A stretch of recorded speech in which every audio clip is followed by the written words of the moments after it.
Twitter requested topic today, folks. House Speaker Nancy Pelosi was spotted at a hair salon during a lockdown. Goes to show you how hypocritical the left can really be, cause you tell everyone to stay at home at all times, all non-essential businesses must be closed down, especially hair salons. Everyone must wear a mask at all times. Social distancing is mandatory, or forced isolation as I've been calling it in some of my videos. Every day we're playing Call of Duty Zombies every time we are out of the house, unless we stay home or wear a mask. But you go to a hair salon and basically violate all the laws that you've put in place during this outbreak, including CDC guidelines, but they don't apply to you because you're a politician who created those exact policies. Do you have any idea how goddamn hypocritical that sounds? Now, I know some of you guys might be asking why this is such a big deal. Well, here's the thing. Speaker Pelosi's state, which is the state of California, has one of the strictest COVID restrictions out of any state in the entire fucking country. California is under a full lockdown, nobody can leave their homes, masks are obviously mandatory, and all non-essential businesses are closed, including hair salons. California's laws are so strict and so overly paranoid that it's gotten to the point where they made it so that anyone who's living in the state is almost like they're playing Call of Duty Zombies in real life every time they leave their homes. They won't even let you leave your own goddamn homes without even wearing a fucking hazmat suit. And US Speaker of the House, Nancy Pelosi, decided to bypass these exact COVID restrictions that she helped pass in the state and wanted the whole country to have by going into a closed down hair salon, without a mask by the way, to get her hair done while everyone else was not allowed to do so anywhere in California. Now, this has got to be one of the biggest bitch slaps that the United States has ever gotten by any politician in history, because you're literally encouraging people to stay at home by passing all of these authoritarian policies that only apply to US civilians and not you. So you decided to take advantage of that by telling a hair salon to open up exclusively for you, only so you can just get your hair done without a mask while everyone else is stuck in their homes with a muzzle on their face, basically giving the almost 400 million people a big fat fuck you to them. That does not sound like democracy, liberty, or freedom to me. Now I'm going to show you some of the surveillance footage that shows Nancy Pelosi walking through the hair salon in San Francisco with wet hair, and notice how she's the only customer in that salon and the only person in that salon that is not wearing a mask.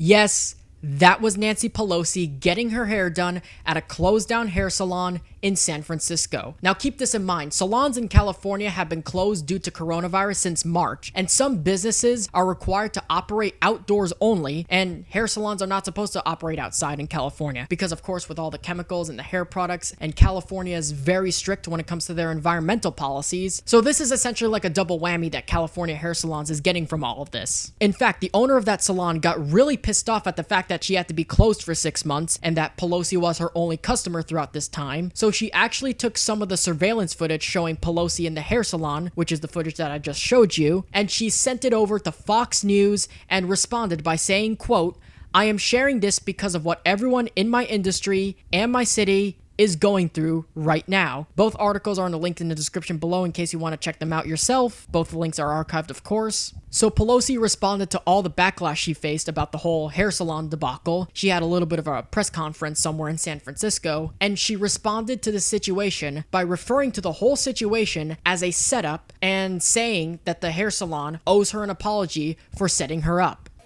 No, I've been there over the years. I've been there many times. I appreciate the question, and let me just say this. I take responsibility for trusting the word of a neighborhood salon that I've been to over the years many times, and that when they said, well, we're able to accommodate people one person at a time, and that we can set up that time, I trusted that. As it turns out, it was a setup, so I take responsibility for falling for a setup. And that's all I'm going to say on that. Well, I don't. I think that that this salon owes me an apology for setting up. But But I will say this. It wasn't a setup, Nancy. You were not set up. And the salon does not owe you an apology. You, in this case your assistant, contacted the salon directly just to get your hair done because you knew the salon was closed. You knew everything was closed down, so you had the perfect opportunity to be able to take advantage of the COVID restrictions that Gavin Newsom, along with other blue state governors, advocated for. Bypass all the restrictions and guidelines and basically had everything for yourself. How was that a setup? And the salon owner is right. This really is a slap in the face. This is just another example of a politician that thinks she can do whatever the fuck she wants just because she's that powerful. You told us that we were going to kill grandma if we go and get our hair done at a hair salon or go out and hang out with friends at a beach. I don't understand why she's the Speaker of the House. She should be out of office by now. So should Newsom. Their state is the hardest hit when it comes to COVID-19. How do they get a free pass from all of this? These people who run California literally should be kicked out of office. But unfortunately, because of the people in that state are far left anyway, they're probably more than likely going to get reelected. Because Orange Man bad. Whatever the Democrats do wrong that is screwing up their state, it's Orange Man's fault. Because Orange Man bad. Oh, and by the way, all strict COVID restrictions aside, California is the #1 perfect example of the failure of the utopian policies of so-called democratic socialism. California is one of the most extortionate places to live in the United States with huge social problems. The cost of living and house prices are ridiculously expensive. The state also has the highest crime rate out of any state in the United States. LA has the worst traffic congestion in the entire world, not just in the United States. LA also has one of the deadliest smog in the entire country, reaching to levels to what we see in parts of India and China. And if you travel to any other major city in California, like San Francisco, San Jose, San Diego, there is a serious amount of homelessness along with human feces on the streets, drug needles on the sidewalks, and a bunch of raccoons, rats, and trash littered around the area, and for some reason, an epidemic of bubonic plague because of the trash and rodents all over the cities. There's more feces on the sidewalks than I've ever seen, growing up here. That was something that wasn't the norm. Than you've ever seen. Than I've ever seen, for sure. Surveyed 153 blocks of downtown San Francisco. We spent 3 days walking up and down every street, inspecting more than 20 miles of the city. We found trash on every block, 303 piles of feces, and 100 needles. Well, the Democratic stronghold of San Francisco has become, especially in downtown, a festering pile of garbage, feces, and drug needles.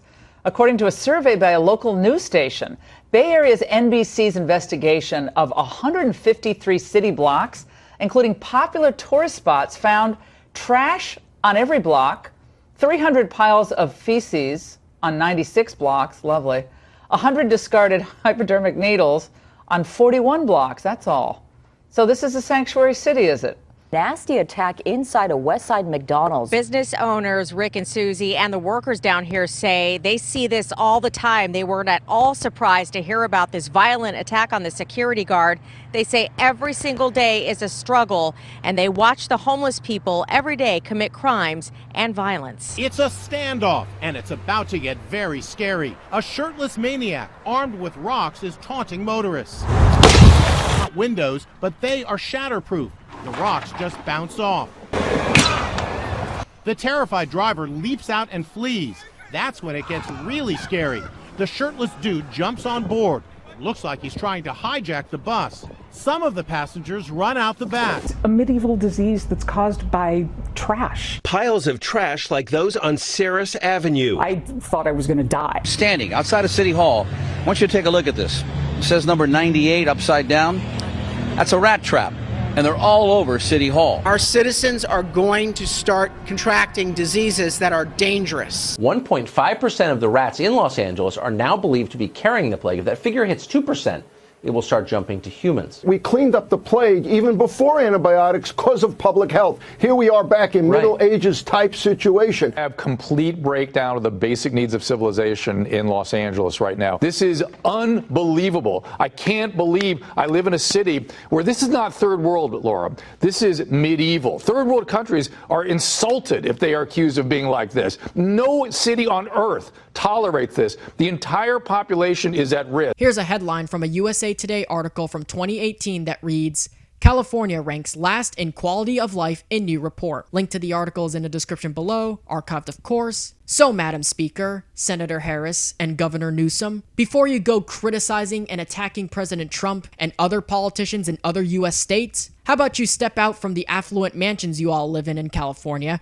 because you, along with all these other politicians in California and all these celebrities, don't live among the average Californians who have to deal with the reality of California's social and economic problems that you guys created in the first place. I mean, let's keep it a $1.50. Do you think Nancy Pelosi has ever walked the streets of San Francisco before and checked out what it looks like there? Do you really think that Adam Schiff or Maxine Waters have ever walked the streets of LA before and checked out what it looks like there? Do you honestly think Kamala Harris has ever walked down any of the major cities in California to see how they're doing? And do you think that Gavin Newsom ever steps out of his governor's mansion to check out how the cities in California are doing? California, along with other Democrat-run states and cities, are currently suffering from mass exoduses from people who are fed up with what's been going on in the cities, because a lot of the conditions there are just unlivable, because at least some of those other places don't have the fucking shitload of problems that California has. I mean, don't get me wrong, it's a beautiful place to visit. I was actually thinking of moving to California back in middle school, but unfortunately, that has all changed because it's being destroyed by the kinds of Bernie Sanders AOC-backed progressive democratic socialist policies that President Donald Trump and the rest of the Republican Party are proudly and firmly standing against. I honestly hate the situation that is going on in California right now, and I get nightmares about California because of how bad it is there. I genuinely feel sorry for anyone who's living in California and has to deal with these situations and conditions every day. Anyway, with that being said, thank you guys so much for watching. If you guys enjoyed, be sure to leave a like, and if you're new around here, be sure to subscribe and turn on those notifications. Be sure to follow me on all my social medias. Links are in the description below. I know it's been at least a month that I made my last video. Video production has not been the greatest for me lately because of the lack of motivation from this pandemic. I missed out on some opportunities to talk about some current events that happened throughout the year, but rest assured, I am back for good and expect more topics on other current events sometime in the future. And one more thing to our esteemed Speaker of the U.S. House of Representatives, please step down. Anyway, like the video, subscribe, turn on notifications, make sure the notification bell is set to all and not partial. And until then, take care, talk soon, and I'll see you guys in the next one. This is Axiom, signing out. Peace.